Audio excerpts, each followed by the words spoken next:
So this is the last video that I will post before I go on this long break, and it will be some months before I return. And I have a significant backlog of dreams that I haven't made videos for, and I will be catching up on those when I come back, but I just felt to do this final one and put this out there now. So about 6 weeks ago, so mid-February, I had a dream where I was in Evans Bay in Wellington, capital city of New Zealand, and I was down by the rocky shore there. There's a road that goes past the northern end of Wellington Airport. If you know Wellington, you'll know where I'm talking about. And it was nighttime. It would have been about 10 to 30 p.m. Time is not too important because this part was symbolic.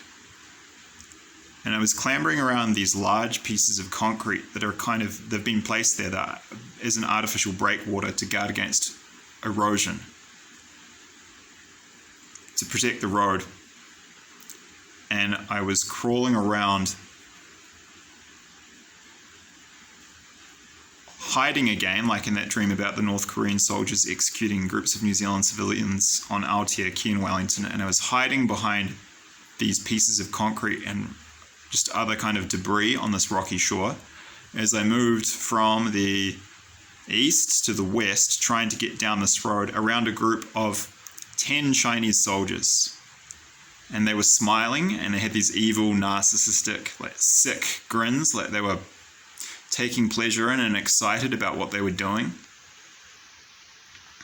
And it was really scary in the dream because in the dream, I was in New Zealand under a military occupation, but it was really symbolic, and the symbolism was very simple.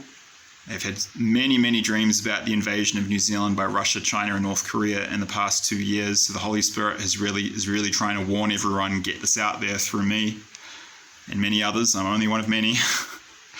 Although granted, my videos on the subject appear to have more detail than those of any other people that I've come across who are doing this on YouTube, at least, that I'm aware of thus far. And the Holy Spirit has been giving me lots of dreams and warnings about this, so it's very important, clearly, and that's why I'm putting them out here. But the subject here, the symbolism was this: we will be heavily outnumbered.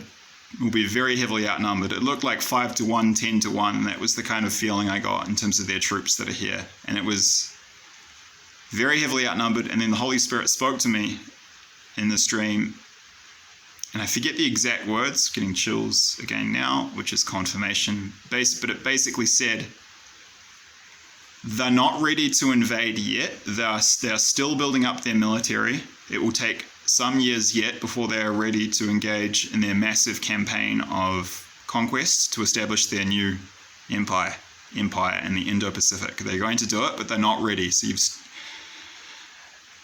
is going to happen, but it's still some way off. It's years away. This is one of 3 dreams I have read recently where I've been specifically told that the war is at least 5 years away. You don't get specific dates, but sometimes you can get very vague date ranges. And I'll put the details about those other 2 dreams up when I come back. It's a very negative thing. It's not a positive thing to be talking about. But make no mistake, the warning is a positive thing. It's a positive warning about a negative thing. It's a very negative thing that's coming. It's not very nice, but being warned about it is a decidedly positive thing. So don't shoot the messenger. I'm just passing on what I get told and shown. I strongly urge everyone watching this to take full advantage of the warning. You have years to prepare. Years. I've been told the war begins between 2027 and 2032. I'll put those other dreams up when I'm ready. But yeah, just guys, forewarned is forearmed. That's the motto of the channel. You're warned now. I would strongly advise everyone watching this, whether you plan to stay and fight if you're in the armed forces or you would like to be in the resistance forces, that will be a minority of people, or you plan to leave, which I really strongly advocate you to do if you're not planning to fight. In either case, please get the warning and prepare accordingly. So I wish you all well, and I'll see you when I get back.